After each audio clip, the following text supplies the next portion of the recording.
I'm going to start the recording. I've started it. Welcome to the Monday seminar. It's nice to see you all. I am very happy to announce it, and Pluymakers will talk to us today. Her first slide is in front of us. I think I'll just remind people, I assume people have been to this seminar before, but if you haven't, our normal style is to be ourselves on mute and to unmute if you'd like to ask some point of clarification along the way, probably useful and interesting. And then at the end, we'll have an extended discussion that we'd really like to encourage everyone to participate in. With that small introduction, I will turn things over to Anne and thank her for putting together a talk.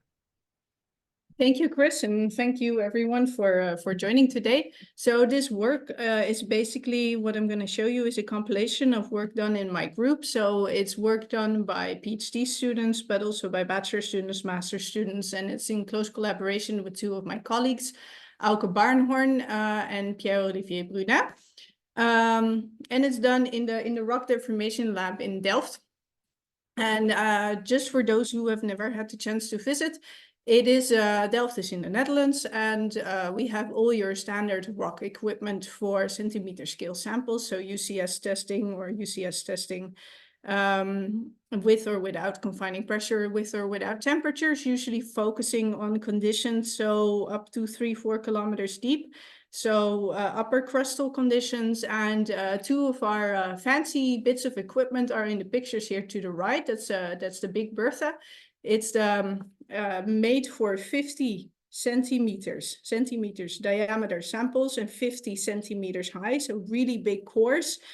We have acoustics in there as well, and we can pressurize it with a bit of confining pressure, some temperature, and look at the passage of fluids through those samples. We cannot break them, of course, at that size, but we can still do a lot of different things.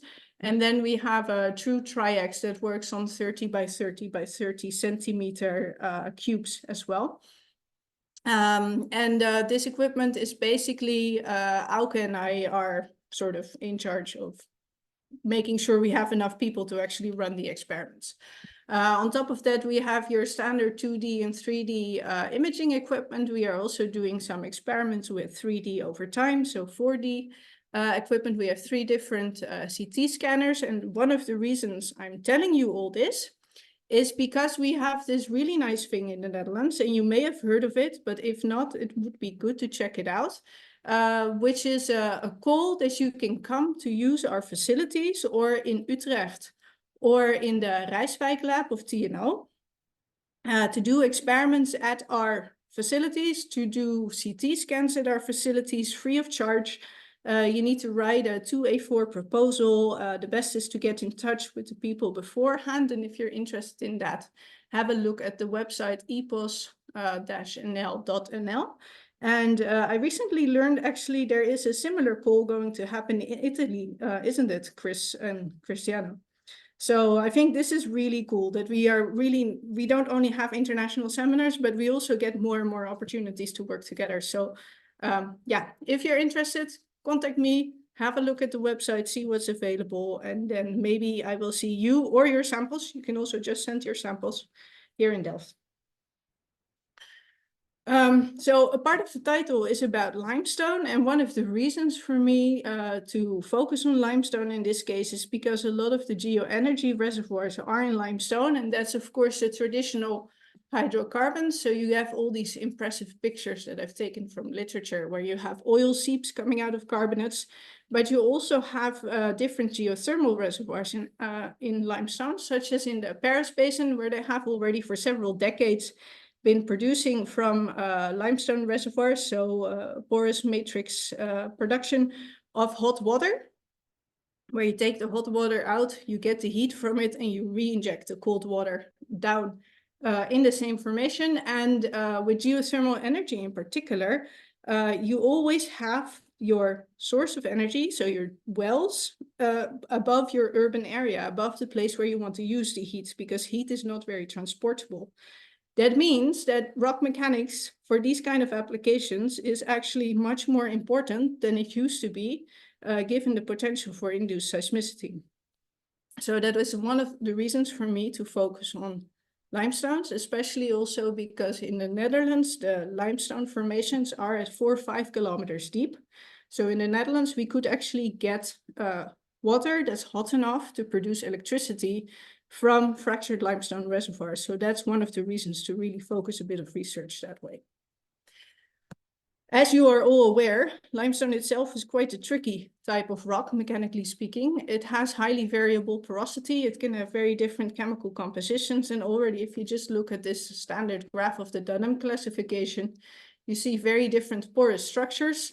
So you can have nice small grains, but you can also have these fossils that have all kinds of shapes, all kinds of funky shapes, funky contact points, which means you also get very funky mechanics. Or interesting, depending where you're coming from. On top of that, it's very chemically reactive already at low pressures and temperatures. So that makes it for me a very interesting material to work on. So geothermal energy is mainly about flow, but mechanics and flow are intrinsically connected. And I'm sure I'm preaching to the choir here, but you break a rock, that means you open cracks, you create fluid pathways, and how many fractures there are means also you get different flow properties. So the whole question about to flow or not to flow also boils down to the question to break or not to break.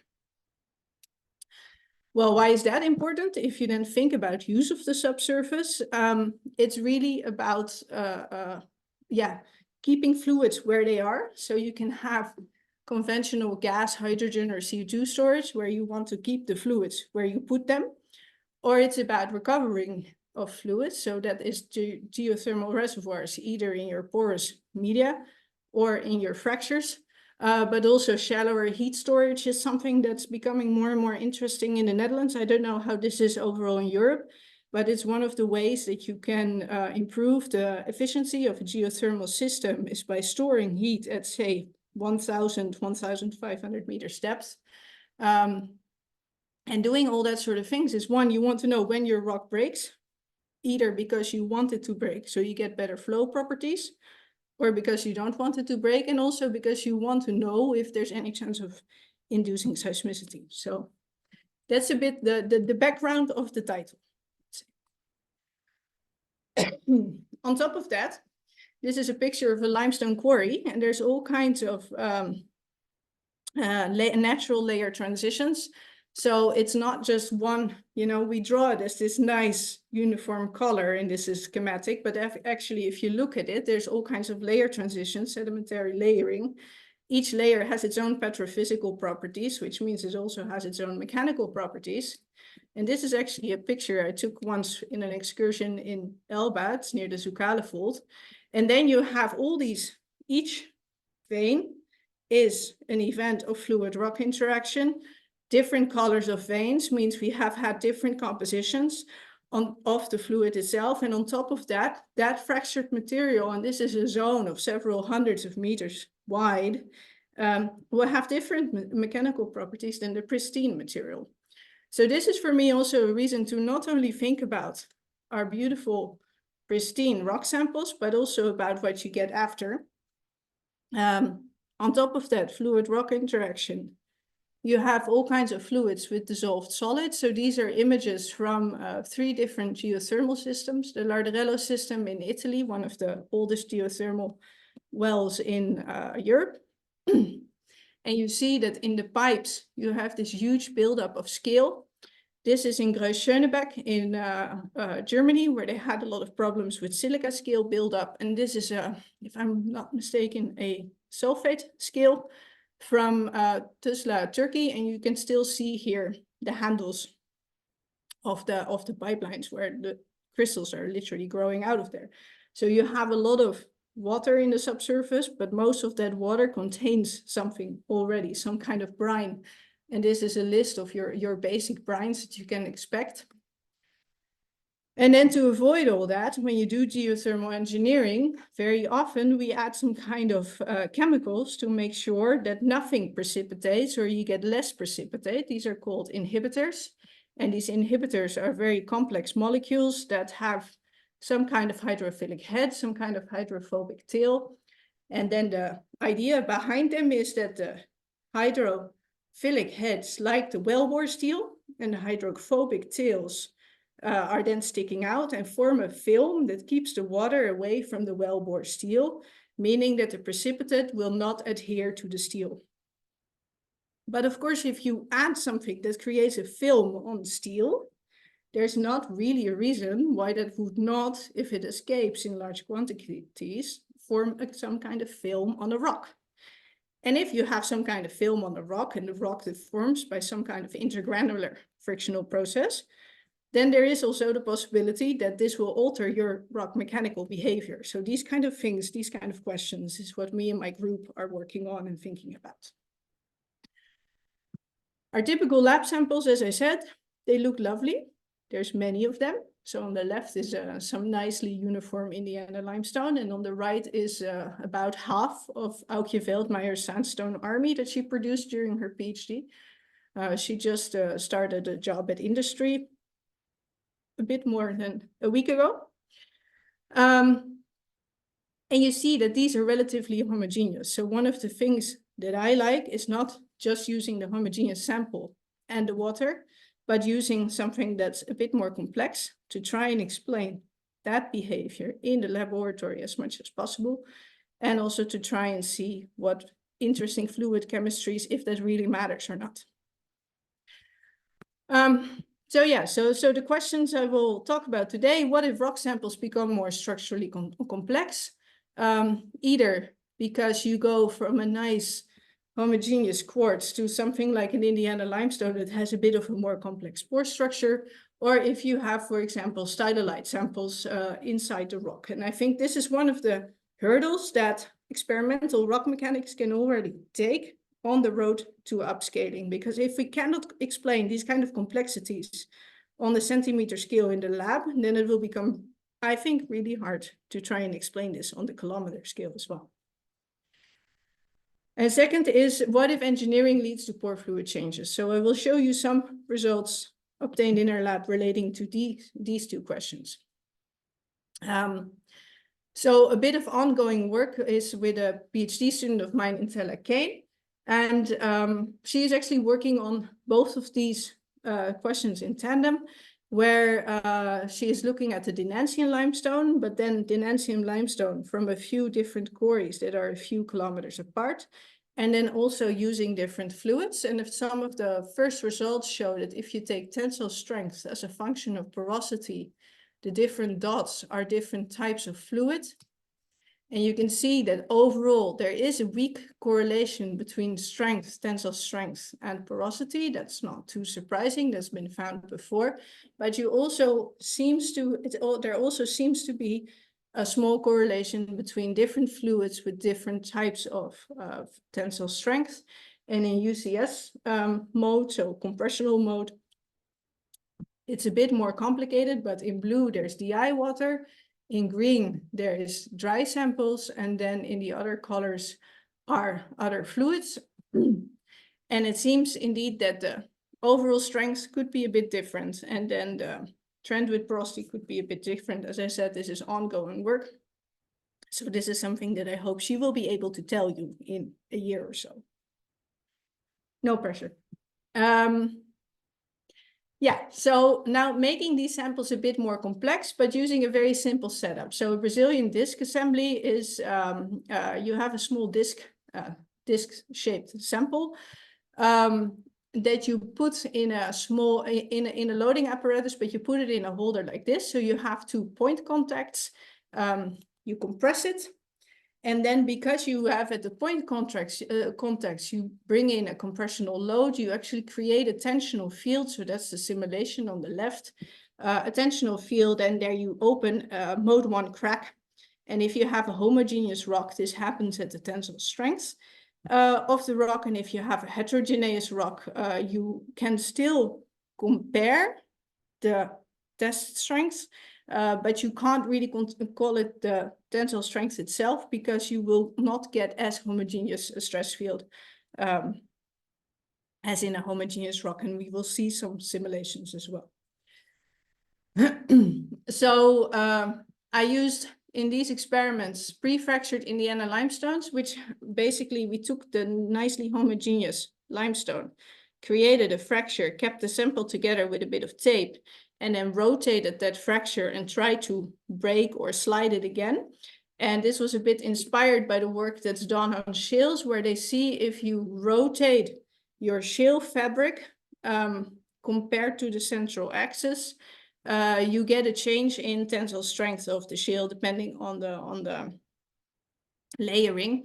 And so this is, if you will, one sort of layer in a sample. And we also used samples that contain the natural stylolite, and this rock Treutlinger marmor is from Germany, and in Germany it's also one of the targets for geothermal energy. So the two questions we tried to answer: what's the effect of having a discontinuity, either a nicely incohesive one, such as a fracture, or a cohesive one, such as a stylolite? And if you then rotate this disc in the same stress field, can we sort of reproduce this picture that we know from shales? So first, the results: the Brazilian test strengths on the y-axis and the angle of rotation on the x-axis, where 0 is horizontal and 90 degrees is vertical. So vertical is here. And for the limestone, what you see is the intact sample has a strength of about 4.2 MPa. And if you have a fracture, there's a clear dependence on the direction of the fracture. And if you go fully vertical, then the sample becomes very weak, which makes sense because you're just sliding along the pre-existing fracture. If you do the same for the Treutlinger marmor with the natural stylolite, the intact sample is about 11.5, 11.8 MPa, and all the other samples had a variable strength between 3 and 8 MPa. But actually it's quite isotropic and it's quite variable. So it's not as much dependent on the angle, but probably it's more dependent on the properties of the stylolite itself, because these are, of course, not all the same. As you can already see in the picture, it's anastomosing. There's some strange wiggle. Sometimes there's one branch, sometimes there's two branch. Yeah, so it varies a bit. We took movies during these experiments and we analyzed the images from these movies. I decided not to show them because the type of movie doesn't really translate well over Zoom. Usually it gets very, very grainy and shocking. But if you summarize that in schematics, you get these kind of summaries. The fractured Indiana limestone, if you have a very steep angle, you get simply frictional sliding on the existing fracture. And then as you decrease the angle, you get first that a small new fracture appears and the fracture largely follows the path of the existing fracture. You rotate it further, you push it more and more shut. And actually, if it's fully horizontal, you just get a nice crack, straight perpendicular to the existing crack. In the Treutlinger marmor, if you have the stylolite vertical, you get a whole network. You get all kinds of funky crack patterns. They intersect and they form a sort of a network around the existing stylolite. So it is the stylolite that wants to move, but it mainly does so by breaking. And then you sort of get the same, where as you rotate it, it follows less and less the existing pathway, but you always open up more than one crack. So you always reopen, reactivate the stylolite itself. And then, of course, the three differences between these two types of samples is that the roughness of the initial crack is very different, because in the Indiana limestone, it's a nice straight crack. There's a difference in cohesion, because the Indiana limestone, if you wouldn't hold the sample halves together, they would fall apart. And there's a difference if the zone of perturbation due to it having a different roughness. So we tried to tackle these three questions using simple COMSOL modeling, so a finite element model, where you look at stiffness contrast. And this is a type of modeling that is only valid until the first crack appears. And the simulations I'm showing you are mainly geared towards trying to understand if the material of the stylolite initially is weaker than the matrix material or stronger than the matrix material, because that was a discussion we had for a very long time. The answer is we don't know, because if you have a simple model like this, where you put in some kind of simply anastomosing structure with a stiffness that is either bigger than the stiffness of the matrix around it or less than the stiffness of the matrix around it. The main difference that you see is that the zone that turns red the first, let's say, so the zone where the first crack would appear, is on the opposing limb. So it's either on this limb or on that limb, and it happens at a different moment of loading. And the image analysis that we could do with the camera that we used was not to the extent that we could say, oh, the cracks always appeared on that limb. On top of that, we, of course, with a camera, you only see the surface, whereas the biggest change in stress field is internal in the sample. However, qualitatively, all these finite element models with this very simple geometry, where we also looked at differences in roughness, or difference in waviness, or difference in orientation, they qualitatively matched the image analysis that we could do, showing where your first crack appears. So the main takeaway from this is, as soon as you have an interface that has some kind of roughness and some kind of thickness that has a strength contrast, you get extra fractures in your sample, which I think is a nice thing to simply show. It's intuitively, it makes sense, but actually if you do the experiments and you run the analysis, it still makes sense. So one of the things that is a collaboration with Auke Barnhorn, and I know that Chris uses this technique also a lot on the friction experiments that they do, is Codal wave interferometry.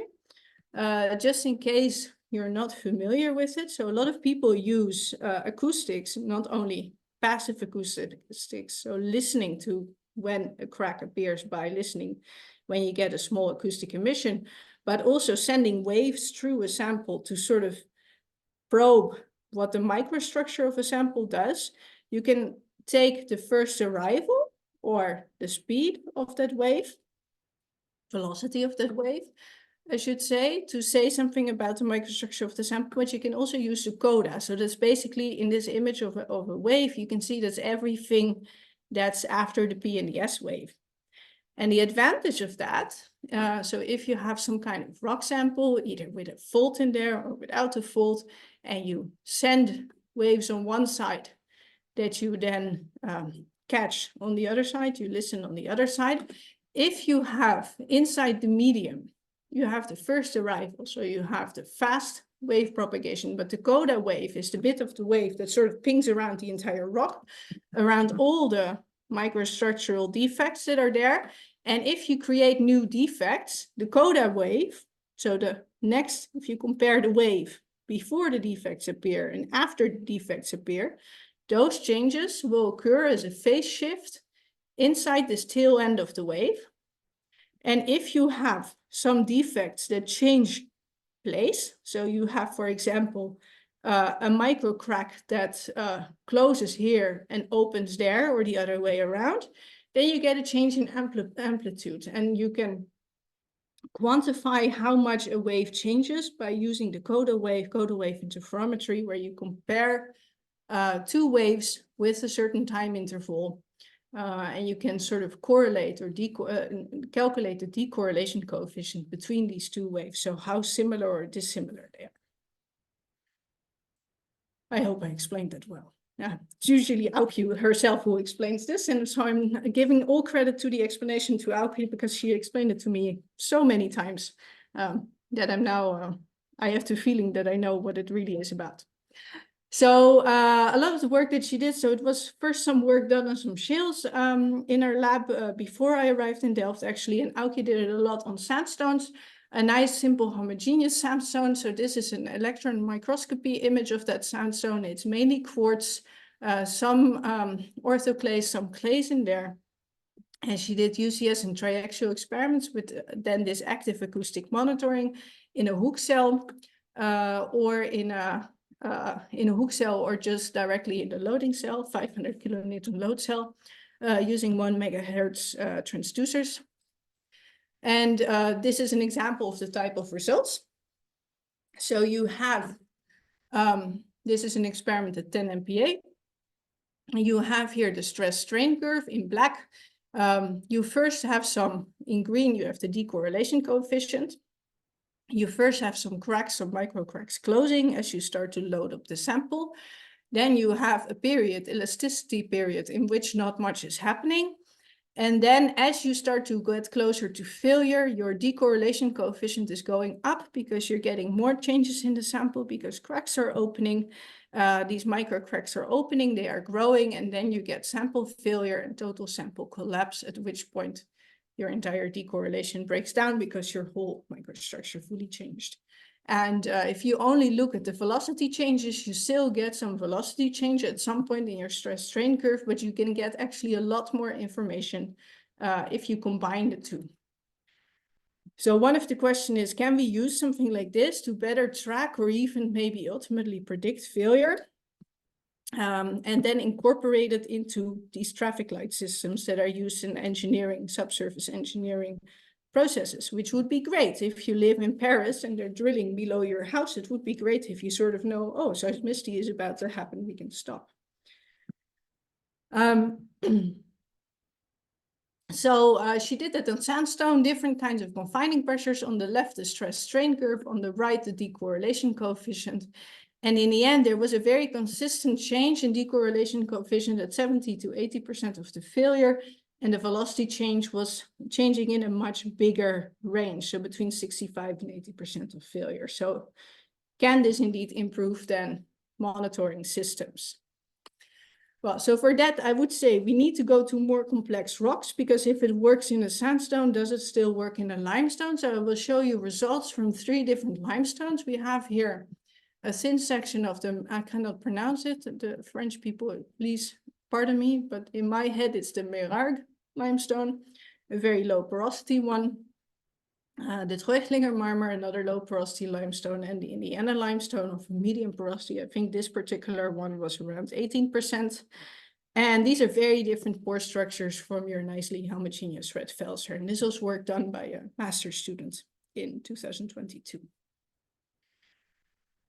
So on the left, we have the Merarg limestone, in blue, the stress strain curve, and then in black, the decorrelation coefficient. And it does have this zone in which the decorrelation coefficient starts to shoot up just before failure, but the zone is very narrow. And similarly for the Treutlinger marmer, there's a few peaks, and these peaks actually, if you look at detail, they coincide with small collapses on the stress strain curve. So there is indeed a small event. And then you have just before failure also, when the curve really starts to bend, some kind of increase in the decorrelation coefficient. The Indiana limestone, there's an experiment here on the top that has been done at 2.5 MPa, where it was sort of behaving brittle. And you see it's a much more complicated pore structure, and it's a much more messy signal. And even if you have the experiment done at 10 MPa, where the sample behaved semi-ductile, so in red is the stress strain curve, in green the decorrelation coefficient, it's actually quite difficult to make a lot of sense of it. So whatever it is, it works best if you are in the brittle regime.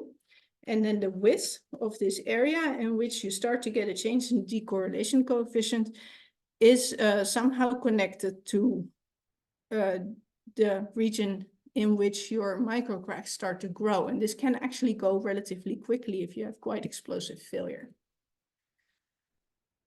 We also did this on a few stylolite bearing limestones. So we have this Merarg limestone here on the left, and this is an old thin section of a sample from the same quarry that Pierre worked on during his PhD. So this was published in 2013. And on the right, we have the Treutlinger marmer. So this is actually the same samples from before with the tensile strength tests, but then in compression. The simple UCS data is shown here, where UCS is a function of porosity.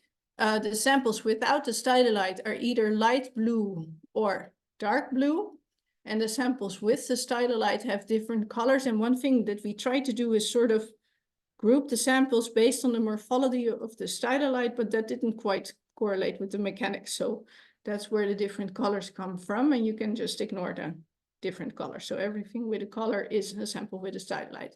These samples were cored such that we always had the stylolite semi-parallel to sigma 1. They did have differences in roughness, so that somehow correlates a bit to the groups. And the main thing is that all the samples that had a stylolite were weaker than their stylolite-free equivalent. And the amount of weakening does seem to correlate somewhat with the geometry of the stylolite.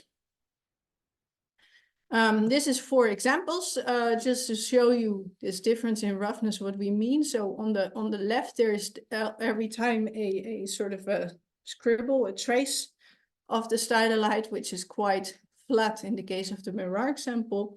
And then in the Treutlinger marmer, it could be quite variable. So this one is still sort of flat-ish, and these are much more chaotic, and the zone where they occur is much wider.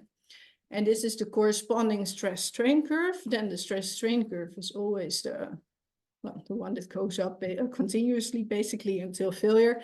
And in black, the lines of the decorrelation coefficient. And what you can see is that when the stylolite itself is wider, this zone where you have this abrupt increase in decorrelation coefficient also broadens quite nicely. Which sort of makes sense if you think about it. You have all these cracks that start to appear, and they start to appear at the edges of the limbs, what we saw in the tensile strength tests as well. And the more limbs, the more wiggles you have, the more places where you can start creating small cracks, the more places where you get local stress concentrations, where you exceed the failure strength of the rock. So the zone of increasing decorrelation widens as the microstructure goes up in complexity. It becomes increasingly chaotic. But one of the things that I'm still wondering about, and that we really still need to work on, is how to really identify what is now the precursor event, and how are you really going to quantify this is the time until failure. And this also somewhat correlates with how often do you actually need to monitor with active acoustics. So this is a lot of the ongoing research that also Auke is working a lot on with this group.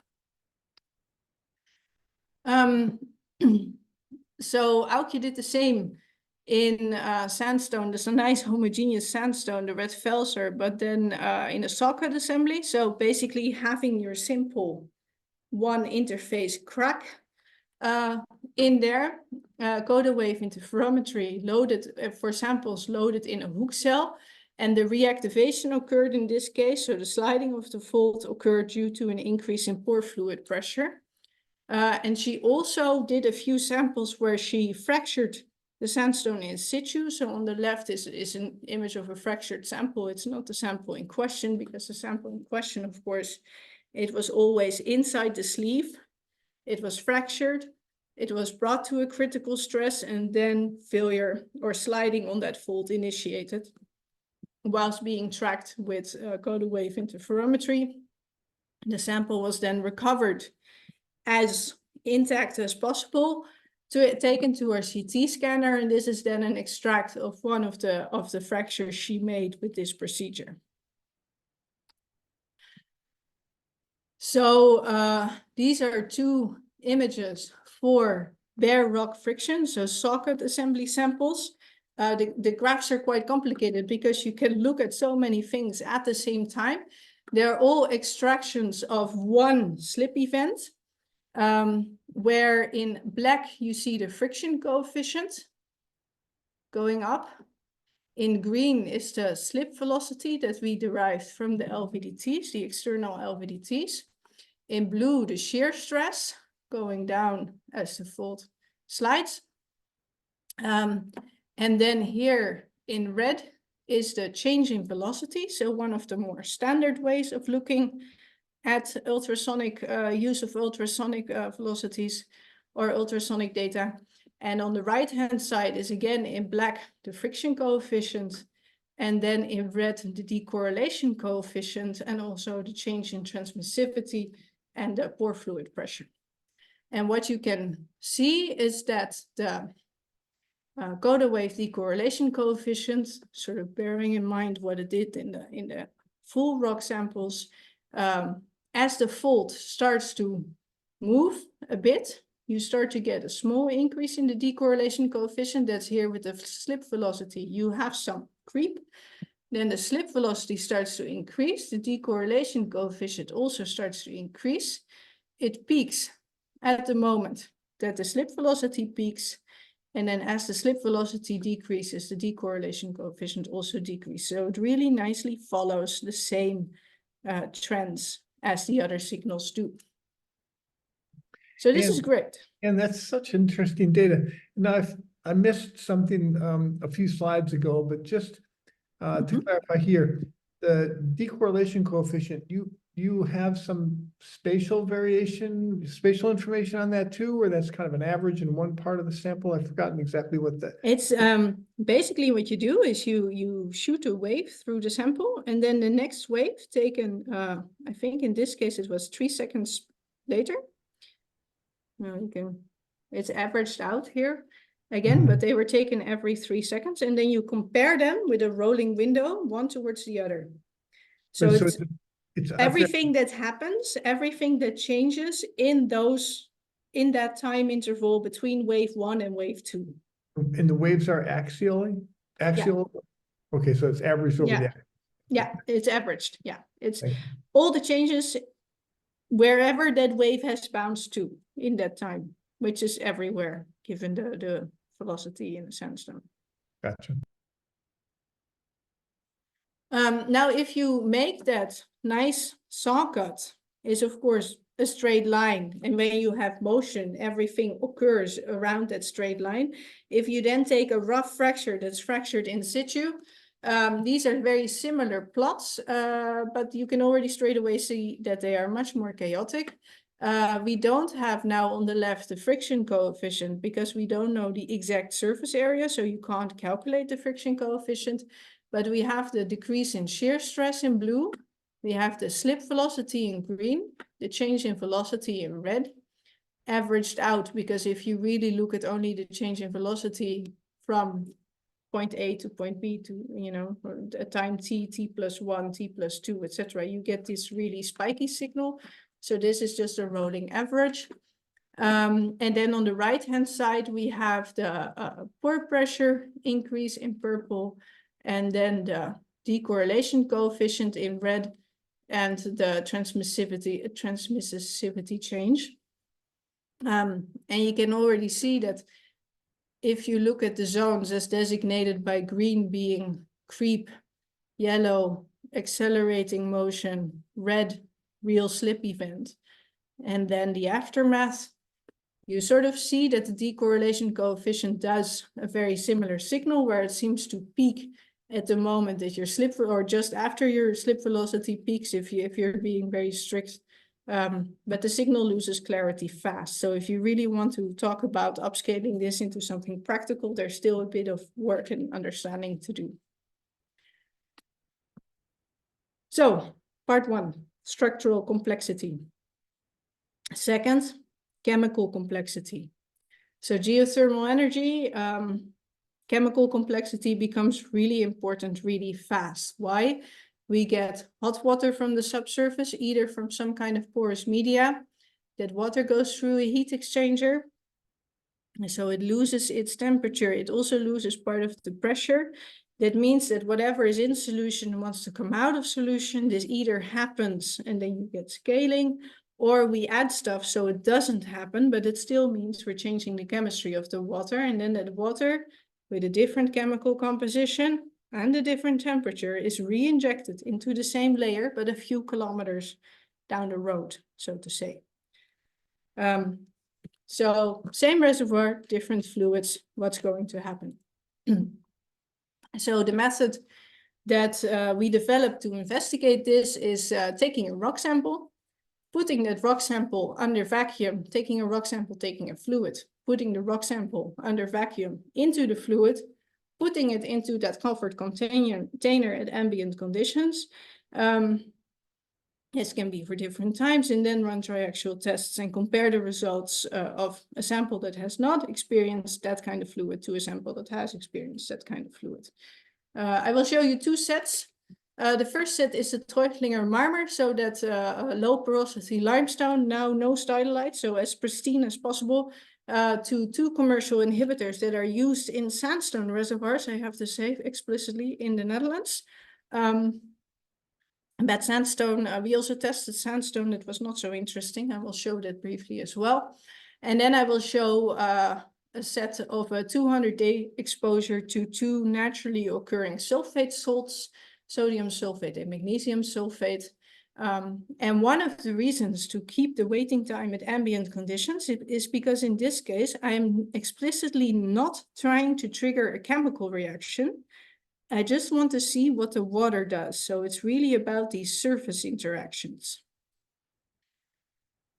So the results for the inhibitor on the left-hand side, the standard sigma 1, sigma 3 plot. In blue, there is the reference sample, which is simply DI water. In pink is inhibitor 1, and in brown is inhibitor 2. You can see here hiding underneath the edge of the arrow a repeat experiment, and there's another repeat experiment, and they're so similar that the symbols literally fall on top of each other.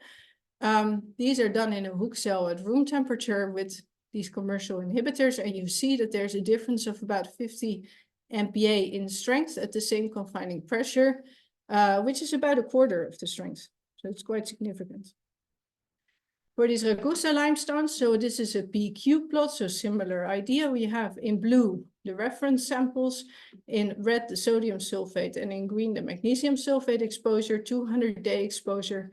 And there the differences are also 50 to 150 MPa.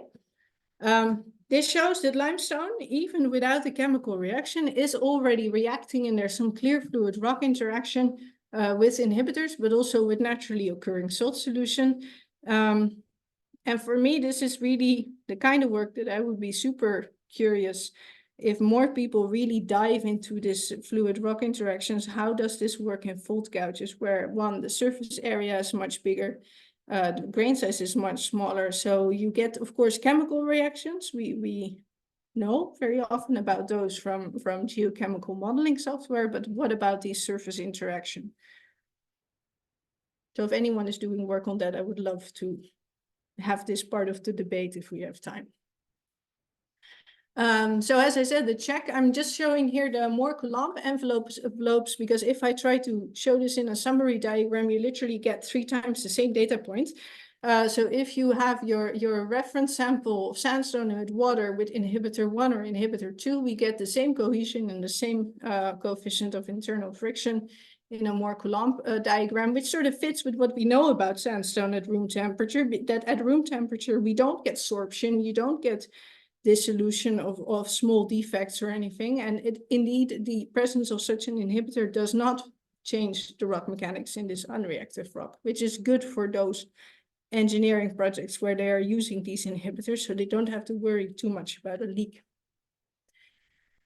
One of the reasons why it would be important is if you have some kind of, so this is now the limestone more Coulomb failure envelopes in the same left and right with water, blue, inhibitor 1 and inhibitor 2. If you have some kind of original stress state and you increase the fluid pressure, but this fluid is actually contaminated with inhibitor 1, in the left it would already reactivate quite quickly, but if it would be contaminated with inhibitor 2, it would reactivate much less quickly, whereas if you have the original stress state in the right-hand diagram, it would reactivate first if you have some kind of contamination by inhibitor 2, and only reactivate much later if it's contaminated with inhibitor 1. So I'm really trying to argue for not only knowing what your rock is, but also knowing what your fluid is and your initial stress state, and then you know what your engineering safety boundaries need to be.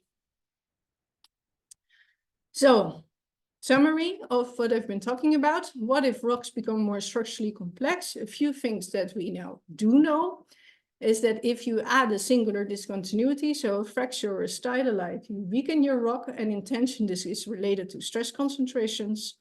Godel wave interferometry at first sight seems to be a very powerful tool to aid tracking mechanical failure and fault slip. and it really closely correlates to changes in the microstructure. So I think that this is a really good way to get to more information about what's really happening when we are pushing on things. On top of that, if engineering changes the composition of subsurface fluids, we can have quite significant fluid rock interaction as soon as you have some kind of reactive rocks. So that is really something to keep in mind. And yes, how about fault rocks? So that is it, basically. Some things we've been working on in the past few years. Thank you very much, Anne. That was really interesting. I'll invite people to unmute and join me in thanking Anne, or do something, use your action button. Yeah, lots of interesting things to think about. So at the bottom of your screen, there is a reactions button. In English, it says reactions, that you can use to raise your hand. That will help us put ourselves in some order to ask questions. And it looks like this when you do it, and therefore I raise my hand. And I have a quick question before I turn things over to other people. Yeah, thank you. What's that? It's about one of the last images you just showed us about water versus the different inhibitors. Maybe I don't quite follow why on the right-hand side, water actually ends up failing first. Is the inhibitor is clogging something at lower normal stress? Yeah, maybe I didn't follow this. You say just a little bit more about it, that'd be great. Oh, it's really a very simple schematic about how much you can move. It was more meant for illustration purposes, and actually, you first hit the brown one, inhibitor 2, and then the water one, and then the pink one.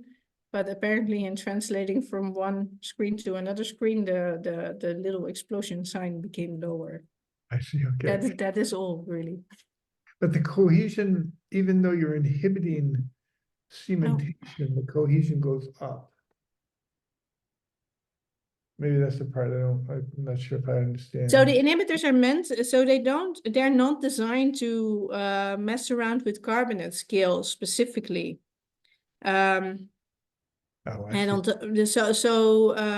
they are meant to form a fluid film, a protective fluid film on the steel. And the difference in design between them is that one works better on one type of steel and the other one works better on another type of steel. Whatever they do to the rock is sort of a by effect. I see. One disadvantage is because we got the inhibitor directly from the company that sells it, we were not allowed to dive into the chemical composition of them.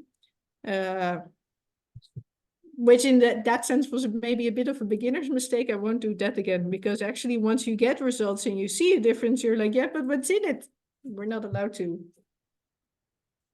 No. Gotcha. Thank you. Thank you very much. But to me, I think it's, if you look at enhanced oil recovery, they use all kinds of crap. Sorry for the word. But I have a colleague who does a lot of these enhanced oil recovery type of flow-through experiments. And they simply know that if you use a certain type of enhanced oil recovery agent with a sandstone, and you run your experiment for a month, that sandstone will crumble at the inlet. To me, I find this slightly worrisome. Mm-hmm. I haven't gotten around to testing all of them, though. Cool. Okay, I'm going to turn things over to Wojciech for a question, and also just encourage other people to join the discussion. Thank you. Go ahead. Okay. Wojciech Dębski, thanks, Chris, for the invitation. I have a question, and please correct if I'm not thinking in a wrong way. When describing the free axial compression experiment, you showed a very nicely peaked decorrelation coefficient in the area where the sample lost its stability. But well, and you also said that you were using the acoustic wave with the frequency 1 megahertz. So assuming that the P-wave velocity is about 5 kilometers per second, it means that the wavelength is about 5 millimeters. So the decorrelation coefficient should somehow in such situation is average somehow on the space scales of 5-10 millimeters or so. So I wonder, if I'm right, of course, I wonder what special scale processes are responsible for such a nicely peaked decorrelation coefficient. Could you any comment about that? I really like the way you're thinking about this. I have to say that I have not immediately thought about that you can use this to get information on the spatial scale of it. And the grain size of this rock is around 100 to 200 microns. So following your reasoning, it would mean that it's on defects that are occurring on the size of multiple grains. I have to say I don't know the wave velocity for this specific sandstone by heart, but I really like the way you're thinking. Yeah, that's the point, because on the other hand, when I'm making a discrete element modeling simulation, such effect, something similar, well, maybe not similar, something like that can be observed, but apparently it's related to much lower spatial scales than what you probably have. So that's my curiosity. Yeah. I fully agree. It's with your curiosity. I cannot give you more information at this point. One thing I do know, though, that let's see if we can go back in a quicker way. Do you still see my screen? Yes, we do. Okay, good. Okay, great. Fine, like that. So what's a good graph? Maybe this one. So one thing I do know that so this is a very different approach to a similar problem, is that there's, we always sort of assumed from standard rock mechanics, if we are in this elastic zone, yes, that the microstructure is not permanently changing. But if you look at the Coda wave interferometry information, it should change because we get changes in the Coda. This is not the only source of information that exists that says that the microstructure is changing in the elastic regime. So there's experiments done by François Renard, who I think is also in your seminar list a bit later, I think, where they have taken rock samples and they put them in the high resolution X-ray scanner in Grenoble, and they compress them. And actually that X-ray scanner has a resolution of submicron. I don't remember the exact resolution, but there they have also found, and that's the work by Jess McBeck, who is the main author, and François is sort of the head of the group working on that. And there they also find that you get, in this elastic regime, you actually get small permanent deformation events of small things translating, so moving around, changing orientation on the grain scale or on the scale of a few grains, but that there's no net effect on the stress strain because they cancel each other out. And that is the type of information that Coda wave interferometry also picks up. Okay. Does that help you at all? I Apart from maybe putting that set of talks in your calendar. Thanks.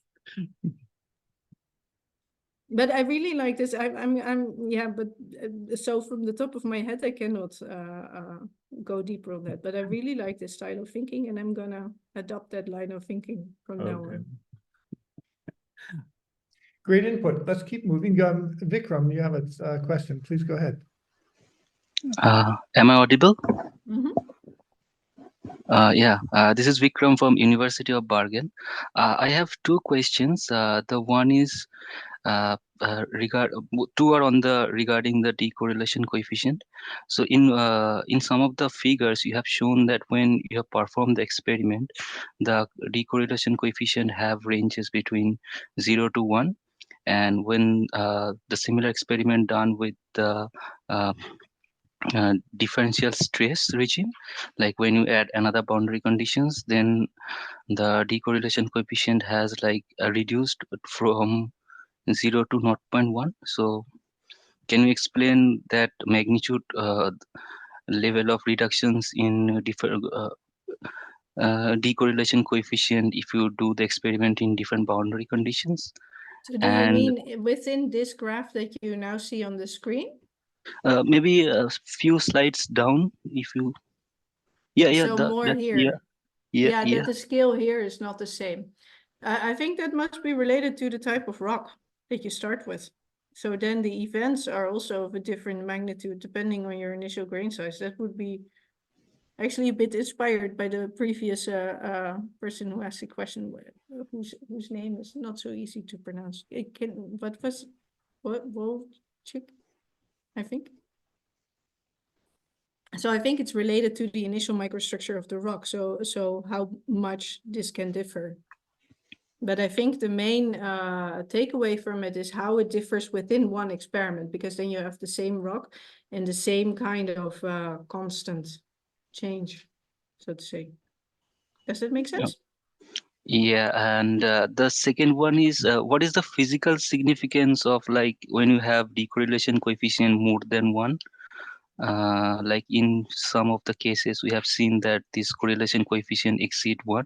So can you just explain a bit more on the fundamental, what the correlation coefficients it should be more than 1 and what is their physical significance? I cannot. I have to fully admit that I cannot explain that. Okay, thank you.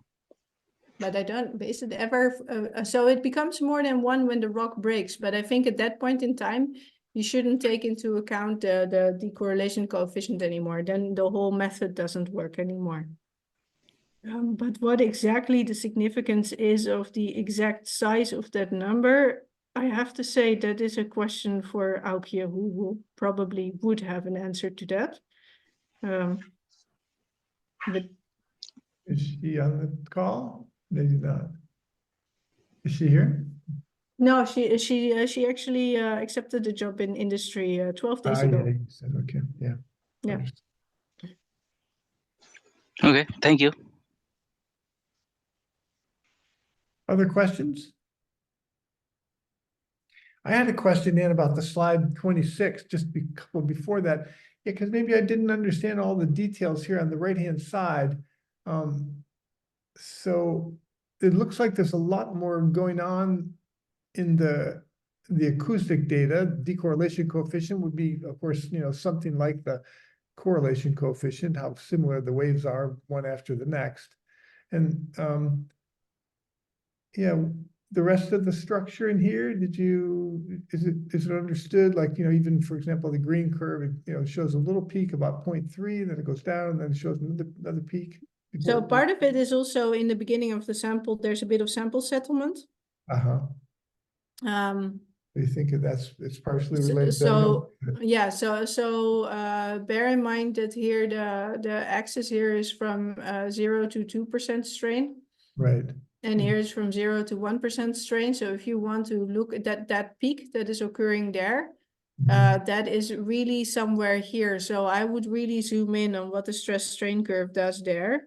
And it could be that you pick up some noise from the settling of that sample. So that's at 50 bar confining pressure, where the settling takes a bit more than at the under UCS conditions, for example, then the settling goes much quicker.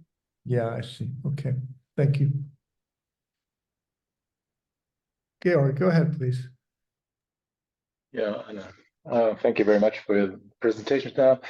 I would be interested, just looking at the plots again that you showed. What do you think, from your perspective, is the improvement that you get, or the additional information that you get from using CodaWave interferometry and your decorrelation coefficient with respect to just looking at the change in velocities?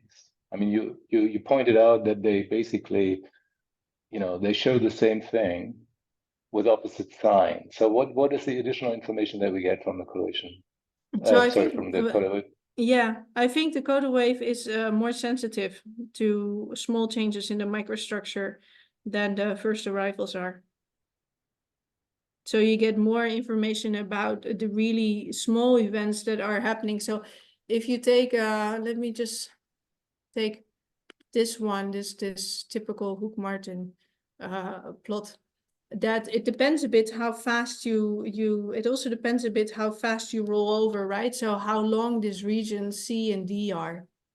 So I think that your first arrivals, you need more micro cracks or longer micro cracks before they become, the velocity change becomes really obvious, than in the Coda wave decorrelation. But I would definitely argue for looking at both types of information. What I would argue for is using all of it. So simply taking an extra step in your data analysis, because as soon as you have first arrivals, you also have codas. So if you have the code, it's simply a matter of running the code. And that's, I think, one of the nice things about, you know, what rock deformation can do nowadays. We have so many different and better listening tools and measurement tools with such high resolution that we can actually get a lot of information from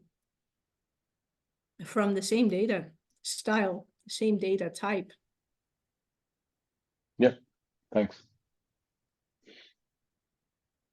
Yeah, I agree. But so you focused on, you know, what you see with the decorrelation coefficient or other aspects.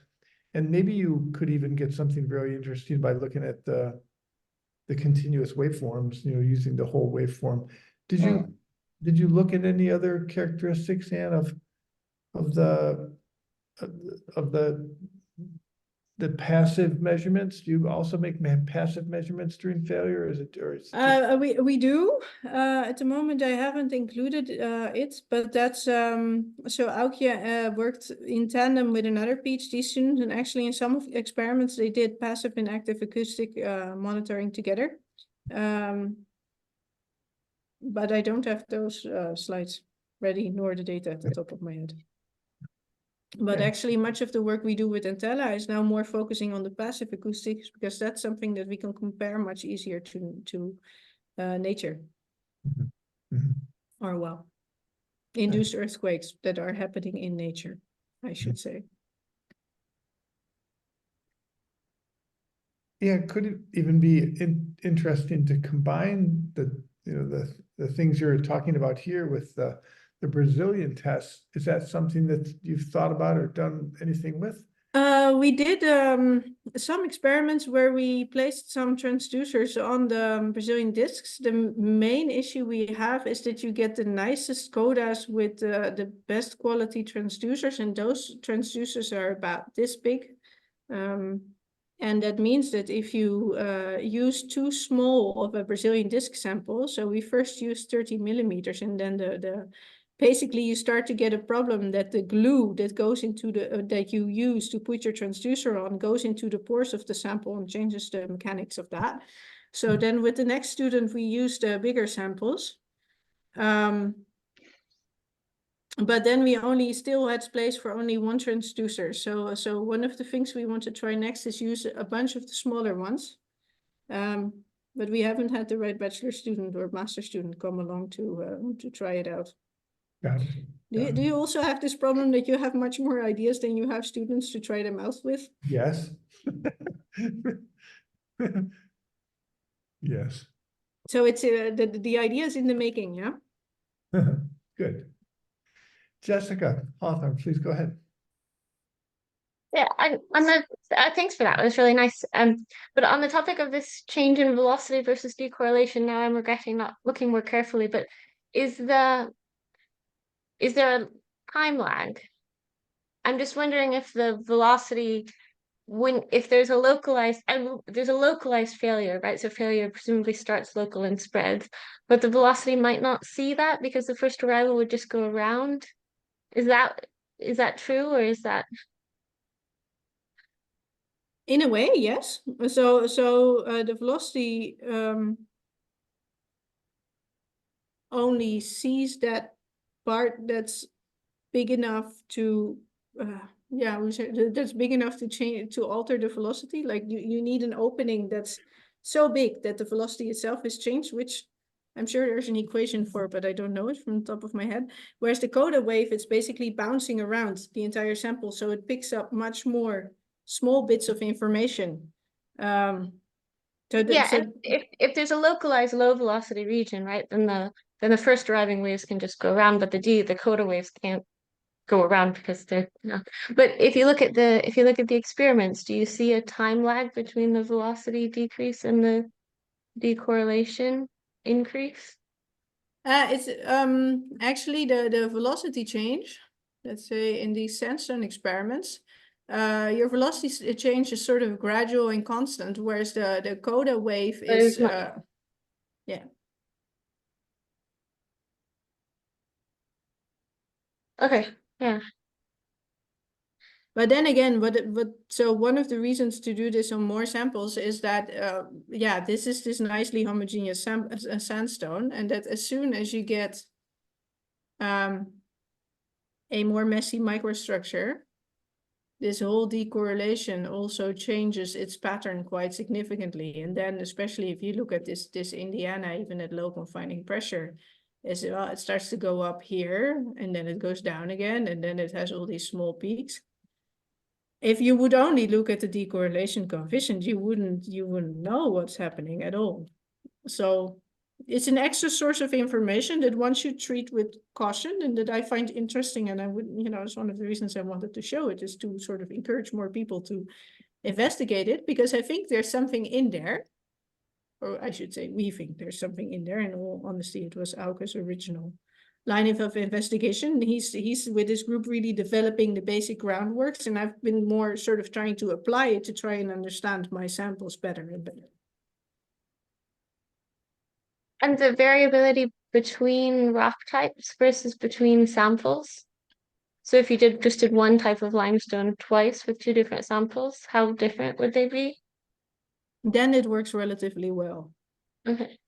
Yeah, so if you look at all these Treutlinger, so Kara did I think 10 Treutlinger marmers, just standard ones, and then it works relatively well. So unless you have one that already from looks, you're like, oh hey, this one looks a bit different, and then you also get a bit of a different result. Whereas this Treutlinger marmer, it really has here and there, and it's not on this picture, but here and there it can have these relatively gigantic ooids all of a sudden in between. Yeah, I guess if you have a zone where you have many of those, then your decorrelation also changes a lot. Thanks. Yeah, go ahead. Yeah, just short question. And did you guys try different injection rates? In the experiments with Auke, yeah. She did not rates, but patterns. Different injection patterns. Meaning what? So she did stepwise injection, but also, wait, I think I sort of anticipated this question, and I copied the image from the paper. So I saw from your paper that you did like 2 MPa per minute. Yeah, I think that was based on what your group did. So she took some But of the... I was wondering, I'm curious, as you can imagine, because we tried different injection rate, what you guys had when you were potentially trying different injection rates. No, so I think the rate was always the same, and it's about the pattern. Okay, all right. So here you see a stepwise pattern versus this cyclic pattern getting cycles getting bigger. Yeah. But the properties of what the coda wave does remain the same. So you get a very similar, so that's the bottom half of the plot, a very similar style in coda wave decorrelation coefficients. There's with this injection related fault reactivation, there's still so much work to do that yeah, for Auke and Milad both, they sort of looked in the literature and they were like, oh hey, this 2 MPa per minute seems to work relatively well. Let's just stick to that and assume that that's a good one for this sandstone as well, because of course if you have a different permeability sample, it will be different yet again. Okay, thank you. That's really nice data. Yeah, a lot of interesting things to look at. Other questions or points that people would like to make discussion-wise, or? So is anyone actively working on fluid rock interaction, I was thinking? in the fault rock community. I guess Cristiano potentially, but he already went to catch his train. Mhm. Well, certainly people are in different ways, whether they're doing, I don't know, maybe of the experiments where people are changing brain chemistry like you have. I'm sure there are some. Can't think off the top of my head of them. Yeah. Yeah, well, if you ever run into someone, because I don't know so many people. I know Catriona Menzies is doing that a bit. And then there's of course the CO2 storage community adding CO2 to all kinds of things, but I'm more interested in how about making the water a bit more exotic or a bit more natural, actually, to be honest. Look at what the people are in the Polar Lab at the Trondheim University are doing. Basically, they are involved in the pore pressure changes and things like that, but maybe also something what you're asking for. Yeah, I have a friend there. I will ask. That's a good point. Yeah, he's doing really physics stuff, but he's heavily into pore lab, in the whole that's pore lab. statistical physics, basically. Yeah. Good point.